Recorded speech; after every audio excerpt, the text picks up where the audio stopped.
Concorde, a aeronave que torna realidade a viagem supersônica. Delgada e graciosa, voando 2 vezes na velocidade do som, um símbolo de prestígio com um recorde perfeito de segurança. Mas 113 pessoas morrerão daqui a 120 segundos. Agora, utilizando avançada tecnologia computadorizada, revelaremos exatamente o que deu errado. Desastres não acontecem simplesmente. Eles são uma sequência de eventos decisivos. Conheça as determinações fatídicas naqueles segundos finais antes do desastre. Segundos fatais. Concorde. Europa. França. Paris. 25 de julho de 2000. Aeroporto Charles de Gaulle. 12h30 da tarde. 100 homens, mulheres e crianças fazem o check-in para o voo AF4590.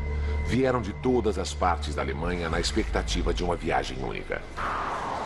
Férias de sonho, custando no mínimo $13 mil cada.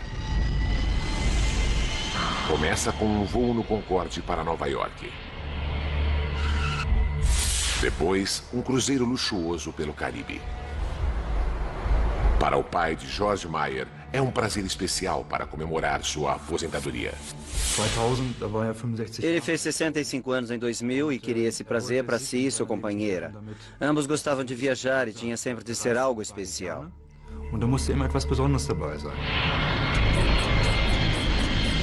O Concorde é um avião como nenhum outro. Elegante, luxuoso e, acima de tudo, super veloz. Voando a mais de 2.200 km por hora, o Concorde une a América do Norte a Londres ou Paris em 3 horas e 45 minutos. A forma exclusiva do Concorde, com uma cabine compacta e amplas asas deltas, permite que ele risque o céu 3 km a cada 6 segundos. John Hutchinson pilotou o Concorde durante 15 anos. A melhor forma de descrevê-lo é simplesmente dizer que era um puro sangue. Uma estrutura linda que responde bem aos comandos como um vencedor de um grande prêmio.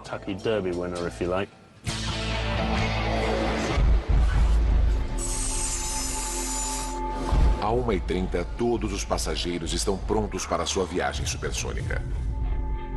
O piloto, o capitão Christian Marty, já está no cockpit preparando-se para o voo. Os passageiros estão em boas mãos. Marty, de 54 anos, é um dos pilotos mais experientes da Air France. Um aventureiro de talentos extraordinários. Em 1982, Christian Marty foi o primeiro francês a cruzar o Atlântico num windsurf. É uma celebridade nacional. A bordo do Concorde, o capitão Marty faz a verificação pré-voo. Seu controlador de tráfego aéreo é o experiente Gilles Logelan, que chega para iniciar seu turno da tarde.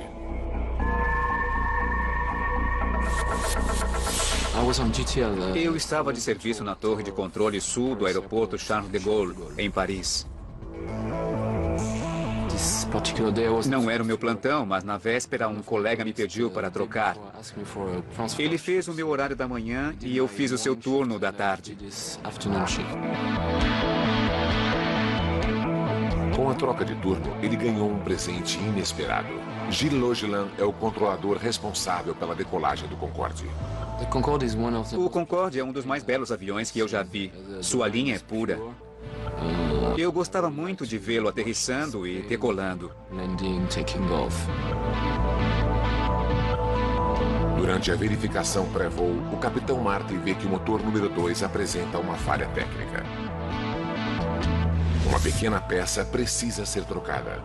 Não é nada sério, mas a segurança do Concorde é sempre prioritária. Com 900 mil horas nos 40 mil voos realizados, jamais houve uma fatalidade. O reparo atrasa a partida do Concorde em 1 hora. 13h54. Os passageiros começam a embarcar. Entre eles, encontra-se a família Air, Christian e Andrea e seus filhos Maximilian e Catarina. Klaus e Margaret Franzen são professores que economizaram 20 anos para esta viagem. Famílias comuns saindo para uma aventura incomum. Às 4h35 da tarde, o Concorde está pronto para decolar. A bordo, a ansiedade aumenta à medida que o jato supersônico taxia na pista. Na torre de controle, Gilles Logelan autoriza a decolagem do voo 4590 da Air France na pista 26 à direita. São 4h40 da tarde. Até então, para passageiros e tripulantes, tudo está normal. O capitão Marty alinha o avião na cabeceira da pista, pronto para liberar a potência dos 4 motores Rolls-Royce do Concorde. Para o piloto sênior John Hutchinson, um momento como este é sempre especial. Quando abrimos os reguladores de gasolina para a potência total, sentimos uma grande vibração de força enquanto o avião acelera pela pista. E tem-se a sensação de que a única coisa que ele quer é elevar-se no ar o mais rápido possível para o seu ambiente natural.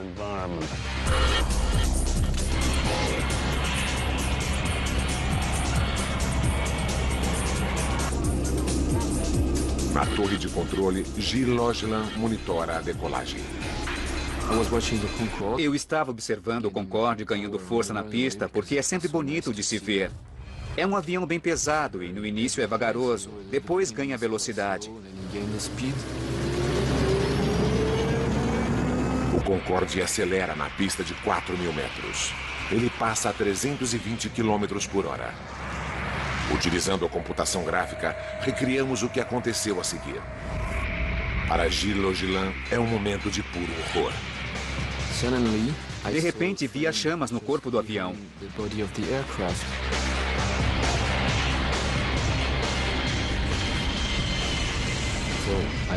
Corri para o microfone e disse: Air France 4590, as chamas atrás de vocês.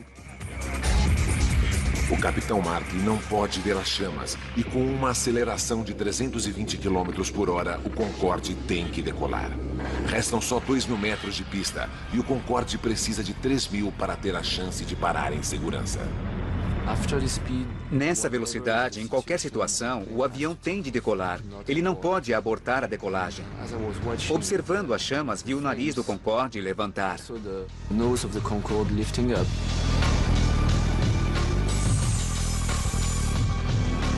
Às 4h43 e 15 segundos, o capitão Marty puxa o manche.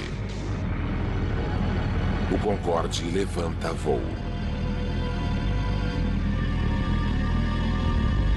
Foi assim que as testemunhas viram o voo AF4590 do Concorde. Martine Bonnet trabalha em um escritório na margem oeste do aeroporto. Às 4h44, ela tem uma visão aterradora.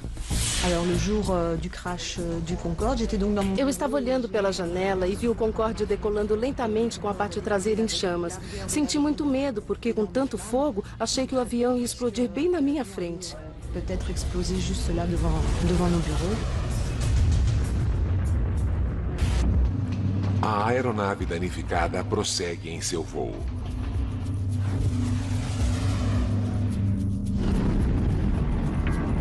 Perto de onde Martine trabalha, o mensageiro Emmanuel Vermignon dirige sua van no final da pista. Quando o Concorde passou, minha janela estava aberta. Eu usava uma camisa polo e o calor que o avião emanava derreteu partes da minha camisa e me provocou pequenas bolhas. Eu podia sentir a quentura no chão.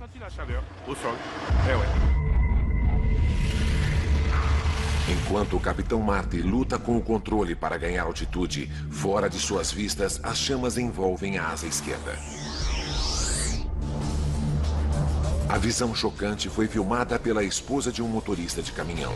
É o único filme mostrando o Concorde em chamas. Ele será uma prova vital nas investigações.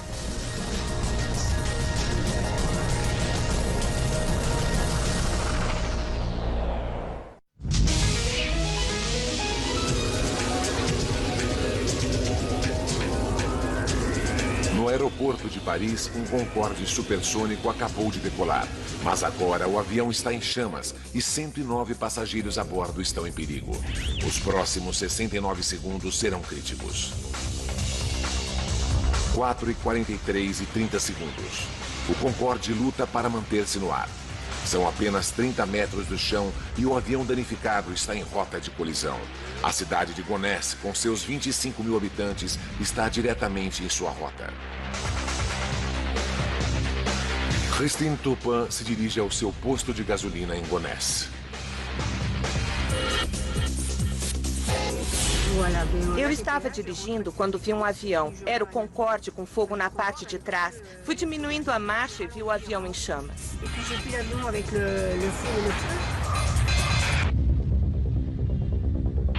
O capitão Marty está ficando sem opções. A asa esquerda do Concorde está se desintegrando. O empresário Patrick Tess está diretamente na rota do avião. Eu estava no escritório falando com uma cliente. A janela dá para a pista. Fui interrompido por um barulho tremendo. Era o Concorde em chamas, inclinando-se violentamente.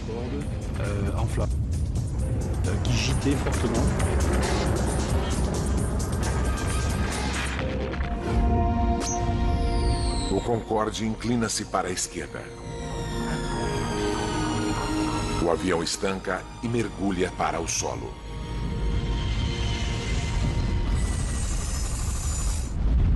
São 4h45.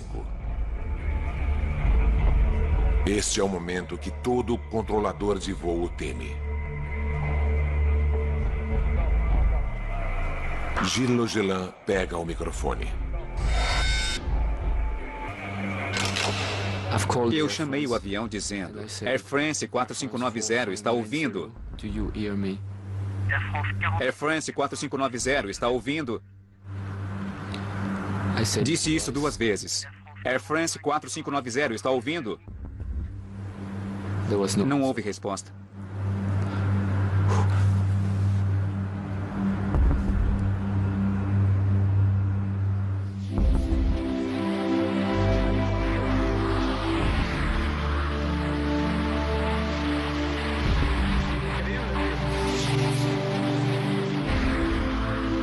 O jato supersônico com os tanques cheios e 109 pessoas a bordo cai sobre um hotel nas cercanias de Gonesse.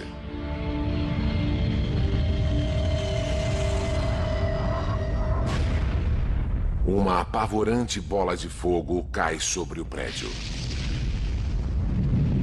A professora inglesa Alice Brooking acabara de ocupar um quarto no primeiro andar. Fui direto para a porta do quarto e vi as chamas. Não havia como descer as escadas. Atravessei o quarto e fui para a janela. Felizmente, o recepcionista que estava no estacionamento disse: "Você tem de pular." Ao mesmo tempo, Christine Turpin também vê a explosão e teme o pior. De onde estava, pensei que ele havia caído no posto de gasolina. Minha filha e uma funcionária estavam lá e pensei que haviam morrido. Enquanto Christine Turpin se dirige para lá, um braço de poltrona cai no posto de gasolina. É um lembrete desagradável para Christine sobre o destino dos passageiros.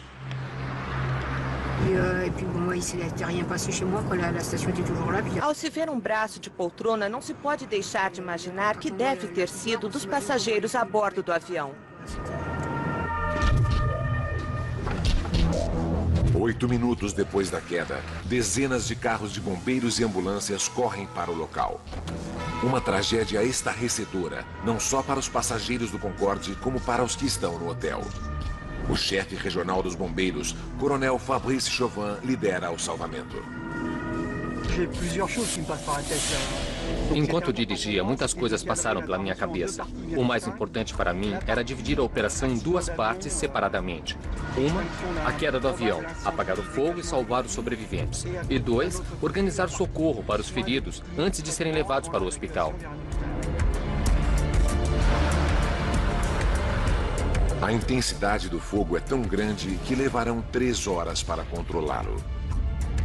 Como mostram as cenas deste noticiário, os restos queimados do avião e do hotel estão irreconhecíveis. As tentativas de resgate são inúteis. 113 pessoas morrem, 4 do hotel e 109 passageiros e tripulantes do Concorde.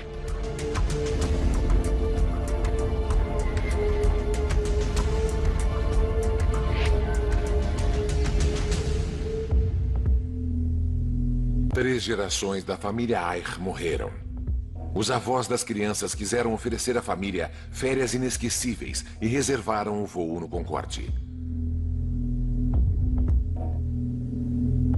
Os professores Klaus e Margaret Franzen economizaram durante 20 anos para voar no Concorde. A equipe de salvamento começa a trágica tarefa de retirar os corpos do local do acidente.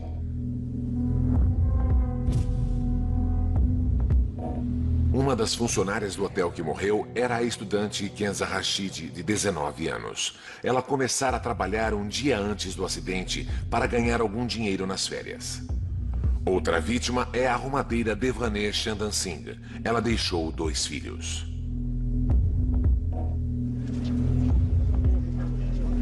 A maioria dos corpos foi carbonizada e os médicos legistas só poderão identificar as vítimas pelas arcadas dentárias.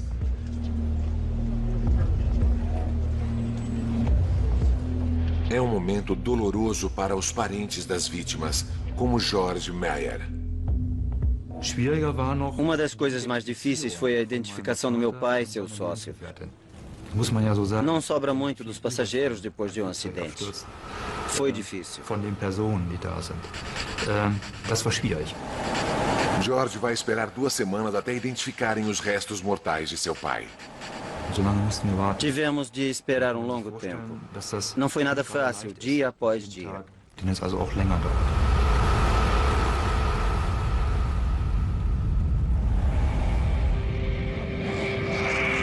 O acidente surpreende a todos.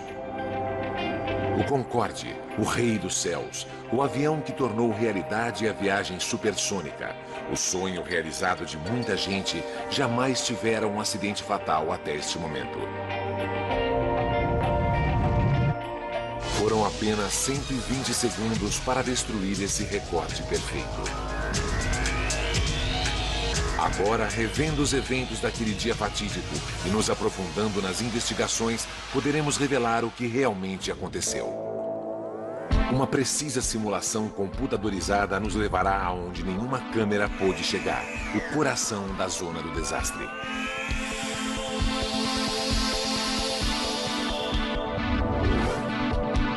O Bureau Francês de Acidentes Aéreos enviou seus melhores investigadores. Utilizando seus dados, podemos agora juntar a sequência mortal de eventos para descobrir o que realmente causou essa tragédia terrível. Quando as investigações começam, nada é deixado de lado. Teria o Capitão Marty cometido um erro fatal? Ou haveria uma falha oculta no avião? Investigadores fazem verificações de rotina na lista dos passageiros e nas bagagens. Imediatamente, encontram uma coisa suspeita. 19 malas que, de acordo com o relatório de carga, não deveriam estar no avião. Não pertenciam aos passageiros do voo AF4590. Poderia um terrorista ter colocado uma bomba no avião? Não teria sido a primeira vez. 270 pessoas morreram em 1988, quando terroristas plantaram uma bomba em uma mala que destruiu um 747 da Panam no abominável acidente em Lockerbie. Em Gonesse, os investigadores dividem o local da queda do Concorde para uma busca meticulosa. Eles fotografam e rotulam tudo o que é encontrado em cada seção. É um processo trabalhoso que leva 4 semanas. Depois, cada pedaço dos destroços é levado para identificação e análise. 3 hangares do Le Bourget, outro aeroporto de Paris, torna-se seu local de repouso final.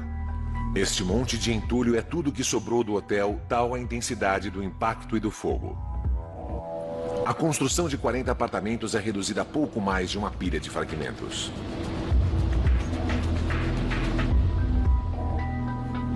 E isto foi o que sobrou do Concorde. Um dos mais belos exemplos da engenharia moderna agora é apenas um emaranhado de borracha queimada, alumínio, plástico derretido e canos partidos.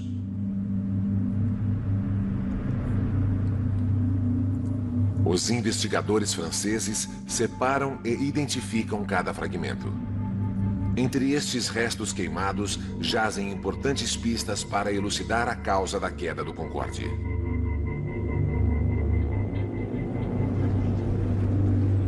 Em questão de horas, a equipe do Bureau Francês de Acidentes Aéreos recupera as caixas pretas.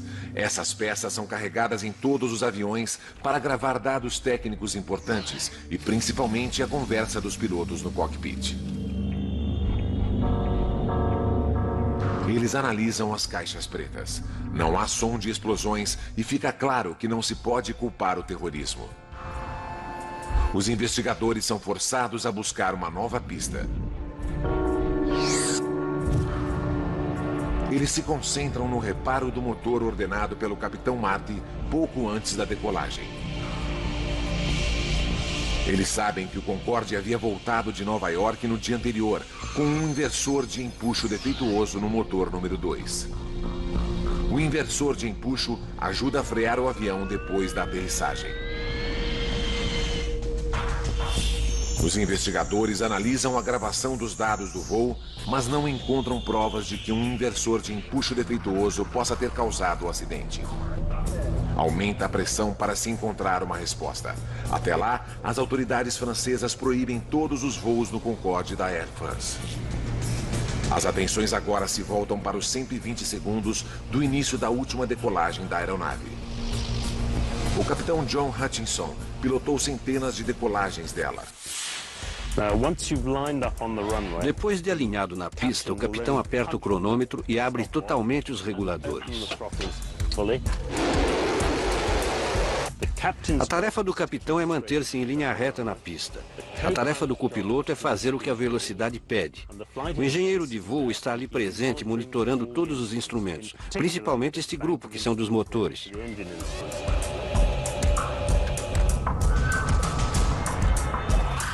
Dados da caixa preta deixam claro que tudo estava normal até que o Concorde atingisse 323 km por hora.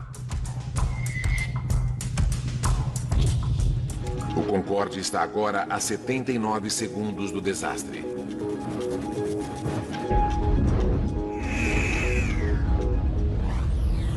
Registros de dados revelam uma súbita perda de potência em ambos os motores sob a asa esquerda. Imediatamente, a caixa preta grava o aviso dramático da torre de controle. Air France 4590, vocês estão com a traseira em chamas.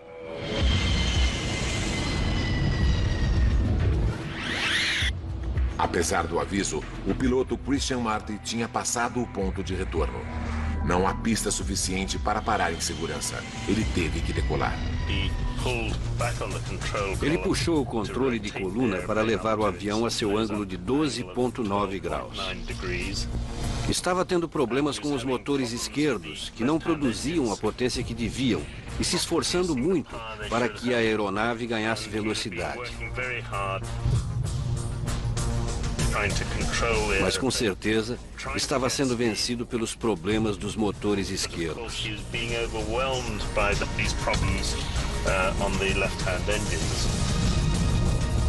Os motores tornaram-se o novo foco das investigações. Por que perderam potência em um momento tão crítico?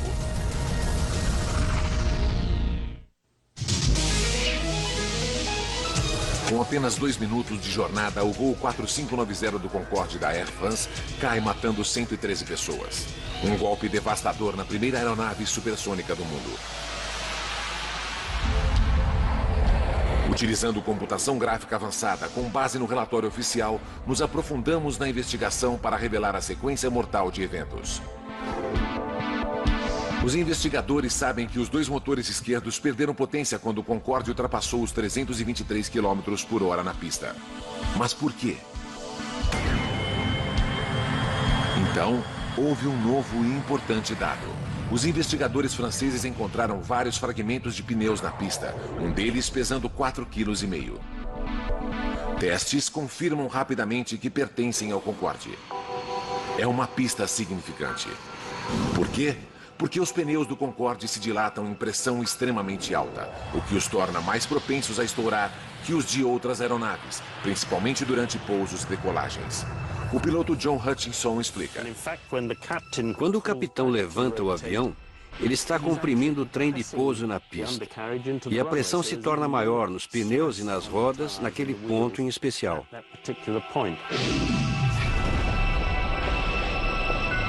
Essa pressão adicional torna os pneus do Concorde ainda mais vulneráveis. Há mais alguma coisa. Os investigadores franceses do acidente voltam aos registros e descobrem que, para o Concorde, estourar pneus não é nada raro. Eles identificam mais de 50 casos de estouro de pneus em pousos e decolagens em 24 anos.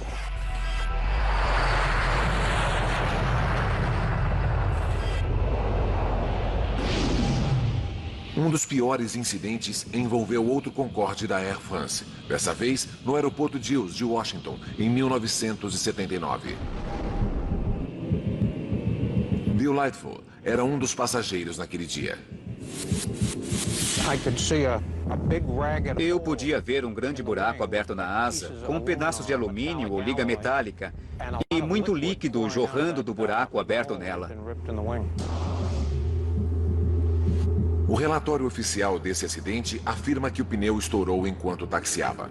Depois, o metal exposto esquentou demais e explodiu, pouco antes da decolagem.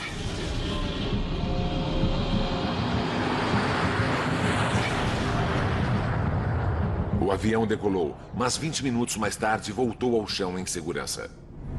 O avião sobreviveu a esse susto que causou uma grande vistoria de segurança nos pneus. Os engenheiros do Concorde instalaram sensores para detectar pneus subinflados, modificaram procedimentos de inspeção de rodas antes de cada voo e, o mais importante, como explica o especialista em aviação David Learmonth, desenvolveram pneus mais fortes que podem suportar 2 vezes o peso de sua carga normal. O requisito em voos de teste era podermos ter um pneu estourado na decolagem e podermos completá-la sem pneu algum.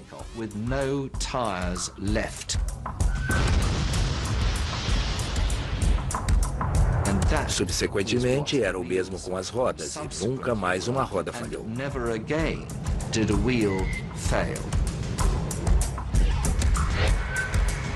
Isso até 18 anos mais tarde, quando alguma coisa errada acontece. Apesar das medidas de segurança, um dos pneus do Concorde explode em fragmentos. Os investigadores vão mais fundo. Eles reexaminam os escombros encontrados na pista e fazem a mais importante descoberta da investigação. Esta misteriosa tira de metal de 43 centímetros. Quando se encaixa a tira de metal de 43 centímetros ao dano no pneu do Concorde, o ajuste é perfeito. De repente, tudo passa a depender da origem desse metal. De onde ele veio? São 5 semanas de trabalho cuidadoso de detetive, comparando-a a milhares de partes que formam uma aeronave. Então, uma brecha. Eles descobrem que a tira de metal pertence à montagem do motor de um DC-10. E o registro de voos de Paris revelam que um DC-10 da Continental Airlines decolara 5 minutos antes do Concorde. Eles rastreiam o avião até Houston, no Texas, e incrivelmente descobrem que faltava uma parte do motor. É a tira de metal ajustada 16 dias antes, durante a manutenção no DC-10. Quando David Learmonth vê a fotografia da tira de metal, fica atônito. Tinha bordas ásperas e não porque o Concorde havia passado por cima dela. Tinha sido cortada grosseiramente. As bordas não eram retas. Outra coisa, foram feitos orifícios para parafusos ou rebites que se espalhavam por toda parte.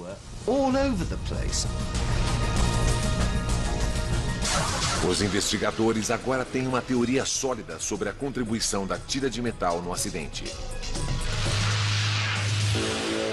81 segundos antes do acidente, o Concorde AF4590 segue a 323 km por hora na pista.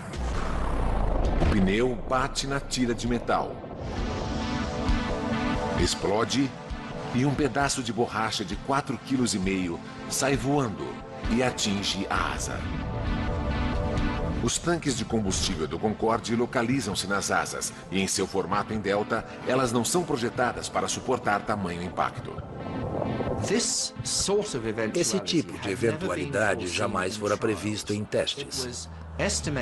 Estimava-se, em cada teste para provar uma aeronave, que se um pneu explodisse, seus pedaços pesariam cerca de 1 quilo.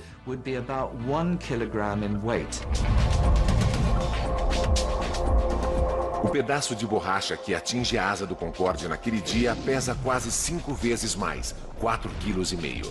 Ninguém pensara nesse tipo de impacto.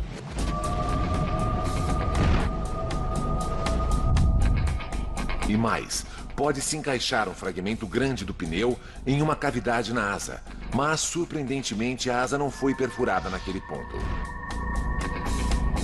E se o pesado pedaço de borracha não perfurou a asa, o que fez o combustível vazar? O pedaço de pneu que atingiu a asa e a danificou era tão grande e chato que, embora muito pesado, não perfurou a asa. Mas causou uma onda de choque tão forte no combustível que abriu uma brecha no tanque da asa para o lado de fora. O choque foi enorme.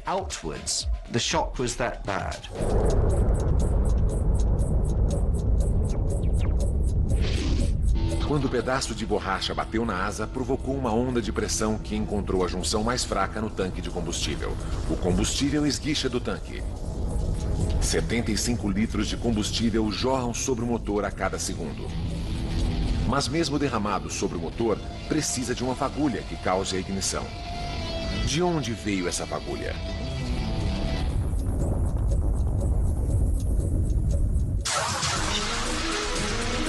O Concorde 4590 da Air France cai depois de decolar do aeroporto Charles de Gaulle, em Paris.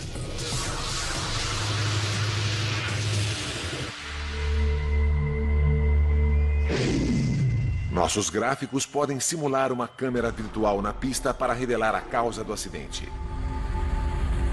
Quando o avião desliza pela pista, uma grosseira tira de metal fura um pneu. 81 segundos antes do acidente, um pedaço de borracha atinge os tanques de combustível. O combustível jorra sobre os motores. Não basta isso para causar uma catástrofe. É preciso uma fagulha.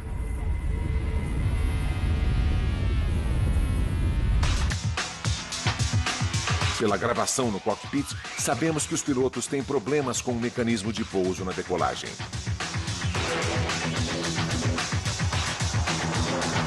Enquanto o Concorde luta para ficar no ar, o piloto Christian Marty busca levantar o trem de pouso.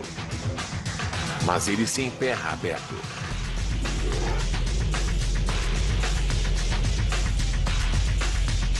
O único filme de vídeo do acidente fornece mais evidências. Ele mostra o trem de pouso na posição para baixo.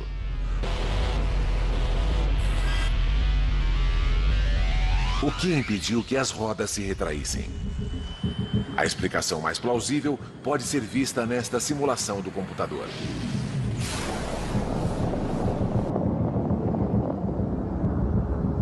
estilhaços do pneu estourado atingem a caixa de engrenagem da aterrissagem, onde danifica cabos de força. O trem de pouso fica preso na posição para baixo.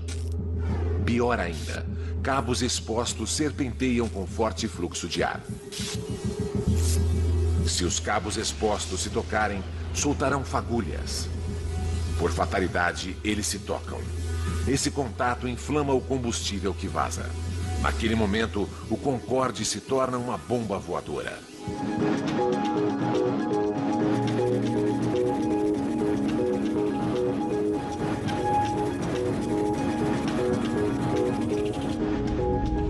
Agora podemos dizer como deve ter sido para o Capitão Marty. Da poltrona do piloto, ele não pôde ver as chamas. Só soube que o Concorde estava perdendo potência no motor número 2 no momento da decolagem. Um segundo mais tarde, a torre de controle o alertou sobre o fogo. Air France 4590, sua parte de trás está em chamas. A computação gráfica mostra como o Concorde deve ter ficado. Agora, para piorar as coisas para o Capitão Marty, o motor número 1 também está perdendo potência. Os acontecimentos conspiram contra ele. O especialista em segurança de voo explica por quê. O combustível jorrou em grande quantidade por esse orifício, afogando o motor que gradualmente perdeu a potência e, por fim, parou. O piloto ficou com apenas 2 motores do lado direito, quando normalmente eles são 4. Não poderia ter acontecido em momento pior. O Capitão Marty precisa de potência máxima e não tem pista suficiente para parar. Ele coloca o Concorde no ar. Gravações no cockpit revelam que às 4h43 e 22 segundos, o alarme de incêndio do motor dispara. E 3 segundos mais tarde, o capitão desliga o motor número 2.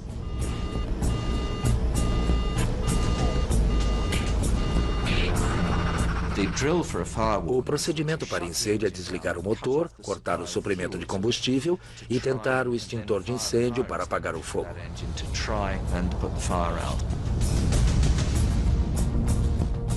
O Concorde agora está a 53 segundos do desastre. Gilles Logelan, na torre de controle, ajuda como pode o Capitão Marty. Faça como preferir, a prioridade é sua para voltar à pista. Mas a 60 metros, o Concorde está baixo demais para manobrar.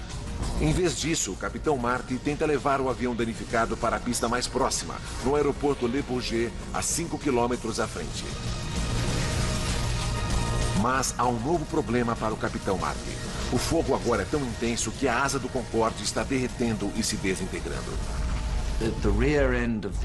A ponta de trás da asa do Concorde é o controle conhecido como Elevon, que permite ao piloto elevar ou baixar o nariz da aeronave.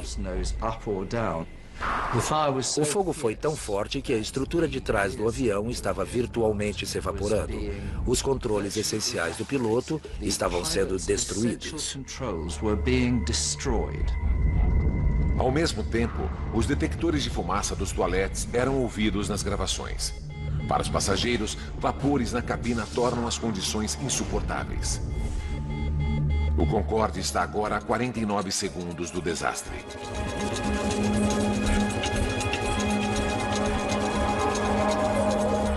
No cockpit, Christian Marty luta com os controles, tentando ganhar velocidade e altura. Mas está sendo vencido pelo fato de que a asa e seus controles estão se desintegrando. –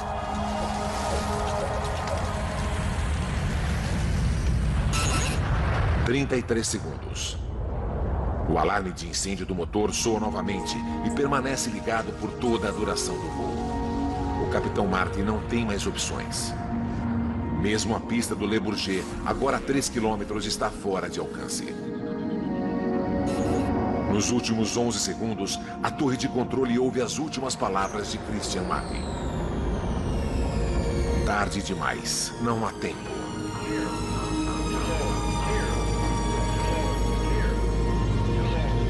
Faltando 4 segundos, o avião mergulha a 15 metros.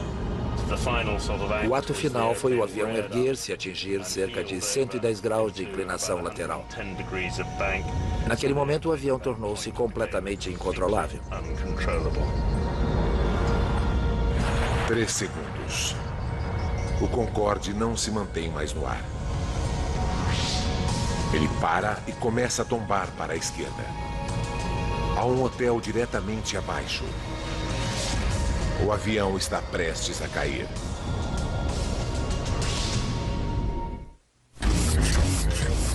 "118 segundos depois que o Concorde começa a acelerar na pista, 109 pessoas veem a face da morte.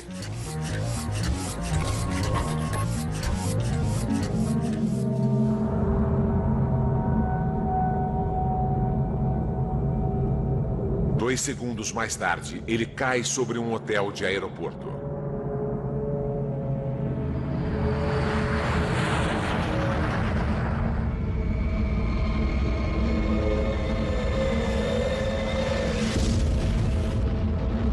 Os 100 passageiros e 9 tripulantes a bordo morrem, bem como 4 pessoas no hotel. O controlador de tráfego aéreo, Gilles Logelin, iniciou o Concorde em seu voo fatídico e foi testemunha dos apavorantes segundos finais. Eu sabia que tudo havia terminado. Sabia que era a confirmação de uma realidade que eu não aceitara. Pois até aquele momento, eu ainda acreditava não ser verdade, que não era real. E aí eu percebi que estava acabado. O que não podia acontecer, acontecera. Era um acidente real. O Concorde, o único supersônico bem-sucedido, teve seu recorde de 25 anos de segurança destruído em apenas 120 segundos. Foi um desastre de horror inimaginável. Os passageiros tiveram poucos segundos para se preparar para morrer. O advogado Christoph Valens fala pelas vítimas. Creio que os passageiros perceberam logo que alguma coisa ia mal com o avião. Ele não subiu e então uma asa pegou fogo. Ele voava a baixa altitude, logo acima do chão. Depois, o avião começou a virar. Acho que eles perceberam logo que algo terrível estava para acontecer. E devem ter se preparado para morrer. 2 dias mais tarde, permitem que os parentes coloquem flores no local do acidente.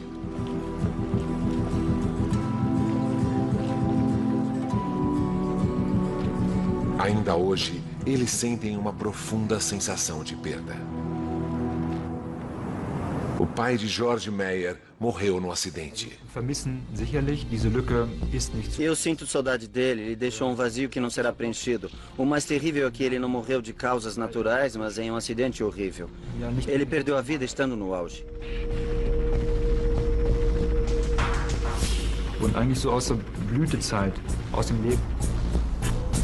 O desastre também foi traumático para os sobreviventes da cidade de Gonesse. O empresário Patrick Tess escapou milagrosamente. Ele trabalha ao lado do hotel destruído pelo Concorde. Até hoje, ele relembra fatos.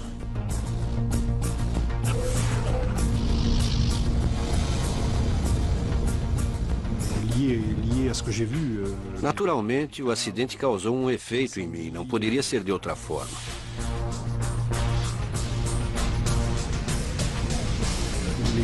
Ver o que eu vi, os corpos, o fogo, os ferimentos, foi horrível. O odor de carne queimada é terrível. C'est terrible, le kérosène, les odeurs de chair grillée, c'est terrible.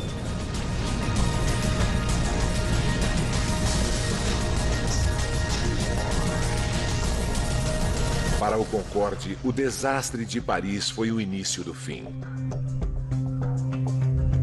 3 semanas depois da queda, todos os voos do Concorde são suspensos. A Air France e a British Airways, as duas companhias que voam com o Concorde, têm que fazer grandes modificações na segurança. Pneus são reforçados para que continuem funcionais, mesmo se perfurados por uma lâmina de 30 centímetros. Engenheiros cobrem os tanques de combustível com revestimento à prova de balas para resistir a perfurações. E fiações elétricas no trem de pouso principal são reforçadas.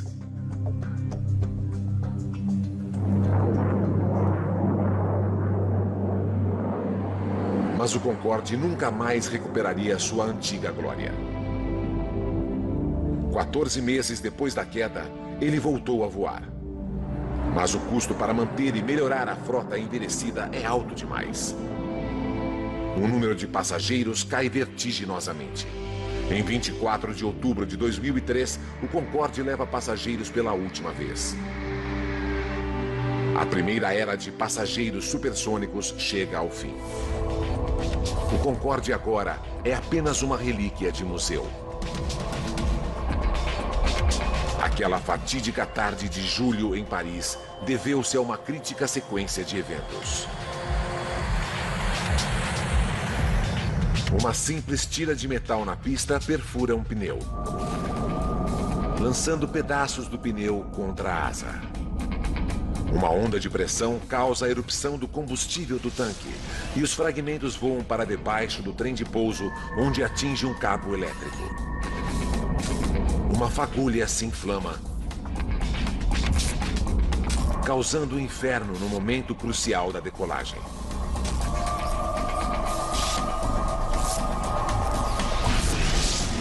A partir dali, o Concorde está condenado.